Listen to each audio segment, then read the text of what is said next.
পিউলি হচ্ছে তার ফুপ্পির বাসায় বেড়াতে গিয়েছিল এতদিন। তো ফুপ্পির বাসা থেকে এখন হচ্ছে আমাদের বাসায় চলে যাচ্ছে। সেখানে ওর ভাই ভাবি আছে। তো ভাই ভাবিকে রেখে আজকে তাকে আমি তার বাসায় নিয়ে যাচ্ছি। আসলে আমি তাকে পোষ মানানোর জন্য সময় পাই না, তাই হচ্ছে তাকে আরো দুইটা যেখানে আছে আমার ননদের কাছে দিয়ে এসেছিলাম। তা আজকে আমি নিয়ে যাচ্ছি, যেহেতু আমি এখন একটু বাসায় সময় পাবো। এখন সে গাড়িতে বসে বসে দেখছে যে আসলেই কি হতে যাচ্ছে। আর এরকম ব্যাগে তো তাকে কখনো ঢুকানো হয়নি, এই প্রথম। আর মোহাম্মদ তো মহা খুশি, পিউলিকে নিয়ে বাসায় যাচ্ছি আজকে। অনেক দিন পরে, অনেক মাস পরে পিউলি বাসায় যাচ্ছে। তবে এখন আর কোকো, মাইলো, মিকি ঝিকির সাথে তাকে রাখবো না। তাকে আলাদা করে আমাকে পোষ মানাতে হবে, সেজন্য ট্রাই করব।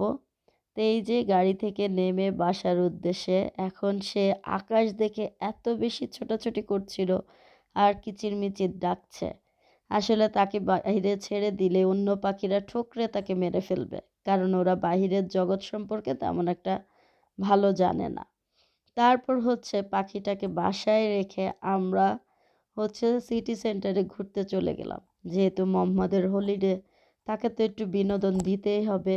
তাকে ঘুরতে না নিয়ে গেলে তো তার ভালো লাগবে না। তো এই যে সে ঘুরতে গিয়ে আজকে হচ্ছে সিটি সেন্টারের এই ক্রিকেটের এটা দেখে আজকে তার এখানে উঠতে হবে, সেইখানে ছবি তুলবে। আমাকে বলছে যে মাম্মি, তুমি আমাকে অনেক বড় বড় ভিডিও করে দাও।